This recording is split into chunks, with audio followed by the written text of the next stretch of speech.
With so many people being able to complete the Ash's main quest now that Vatharian has been nerfed into the ground, I'm here to show you how to unlock all 3 of the first relics and unlock golden armor in Black Ops 7 Zombies. Now, it's to my understanding that you no longer have to interact with the tablet, which would allow you to actually find relics in your game. Instead, you can now jump straight into hunting them. Now, keep in mind, you will need to have all 3 of the Grim relics active to access golden armor in your next cursed match. Now, it's also important to note that you will have to be on round 20 or higher to hunt any of the 3 Grim relics. Without wasting any more time, let's jump straight into this. So starting off with the Wings Relic, what you want to do is take a jump pad over from Vandom Farm to Janice Towers Plaza, and while in midair, you'll need to shoot these purple glowing targets. There's going to be 3 total, and if you mess up, that's fine. All you got to do is take the jump pad again, and you'll know you did it successfully when you do hear Mr. Peace give a laugh. From there, you can head to the farm where you'll find your first green glowing portal on the side of the farmhouse, allowing you to start your first relic trial. Now, these trials contain 4 waves, with wave 2 and 4 requiring you to kill HVTs. Now, this trial is power-ups cause damage to you. I find this trial being the most difficult out of all of the 3 Grim Relics. As long as you have any of the 3 wonder weapons and they are Pack-a-Punch, none of the trials are really hard. It's just that this one is a bit annoying because it does contain Doppelgas and Doppelgas HVTs,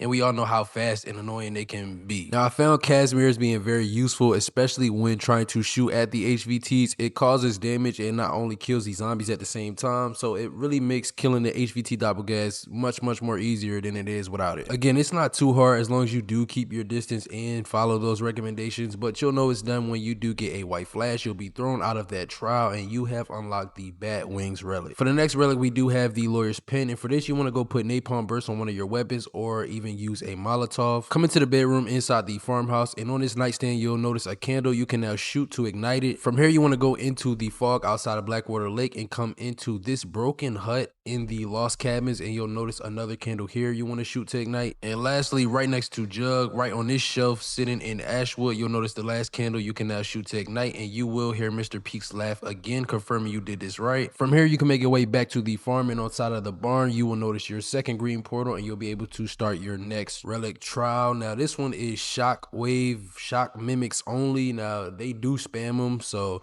I really do recommend you do have PAP 2 on your wonder weapon or whatever weapon you have. But this one is like, it's also kind of pretty much easy. You just got to keep your distance, especially on here, because the mimics can grab you and do a good amount of damage if they do get a hold of you. But I really didn't find this one to be as annoying and as tedious as the Doppelgas trial. What you do want to make sure of is that you do keep checking your back though when you are moving, because they do keep spawning like in front of you or around you, so you really got to make sure you're aware, and they do grab you and electrify you. So it does get pretty annoying at times, but it's not too bad. Again, you'll get your white flash, you'll be thrown out of that trial, and you have now unlocked the Lawyer's Pen Relic. And we can now begin working on the last one, which is the Teddy Bear, and it's pretty fucking annoying. You're gonna need to have Ether Shroud as your field upgrade, and you're also gonna need to have extra charge, so you can have 2 Ether Shrouds. But what you wanna do is find 10 Mr. Peaks around the map. The first one being on this like little farmhouse thingy. I don't know what those shits are called, but if you look right here, you'll find it. As long as you shoot at it or around it, you should be able to just reload, suck it up, and grab it. The next one is right outside spawn on this gate leading towards Blackwater Lake. If you just Ether Shroud, you'll see it just sitting on this ledge just here. Next is in the Speed Cola room inside Blackwater Lake. If you just look through this window, you'll see it in the toilet here. There's going to be 2 over at Ashwood. One is directly next to this exfil in this like little corner. If you just Ether Shroud and shoot right in this corner that I'm showing you, you should be able to grab it here. The other one is going to be right next to the Tessie garage with this church on the hill. If you just shoot into the top broken open compartment area that I'm shooting here, there's going to be 2 also over at the Cosmodrome. If you just Ether Shroud and look up at this light pole, you should be seeing Mr. Peace just chilling there. This one is a bit finicky, so just play around with it. You should be able to get him. Quick side note, if you did not know, on the back side of the Cosmodrome, there is a full power just chilling back here in this corner. If you just look through these gates, you should be able to see it. But the last one is right next to the crafting table in this window to the right where you do the ether canister scan. There's also one over at Exit 115 Diner. If you hop on top of this truck, you should be able to look up at this traffic sign in this spot I'm showing and just grab it just there. Now, there's a spot inside the fog that's right near one of the green key spawns underneath the broken ship. This one is a bit hard to kind of like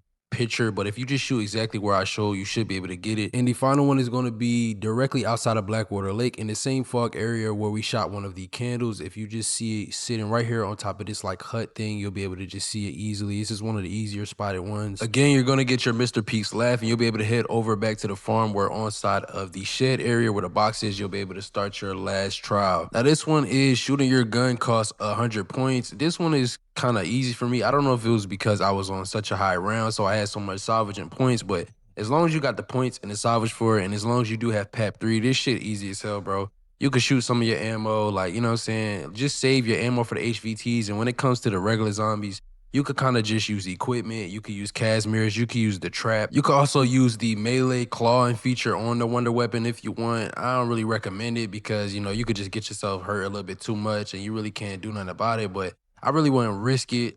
You could just use the wonder weapon, bro. Like, it's easy, bro. It does a ton of damage and you won't even need to use that much ammo to take out the HVT. So like I said, this one pretty much easy as hell. Again, you'll get your white flash, you'll be teleported out of there, and you have completed your final Grim Relic, which is going to be the teddy bear. And all you got to do is back out, go ahead and start a new cursed match. You need to have all 3 of the relics that you did collected activated. And from there, you should be able to have golden armor, which is a whopping 45,000 fucking points. Luckily for you, the golden armor makes the Vatharian boss fight way too fucking easy. So congratulations. If this guide was helpful, make sure y'all drop me a like. And I'm gonna see y'all in the next video.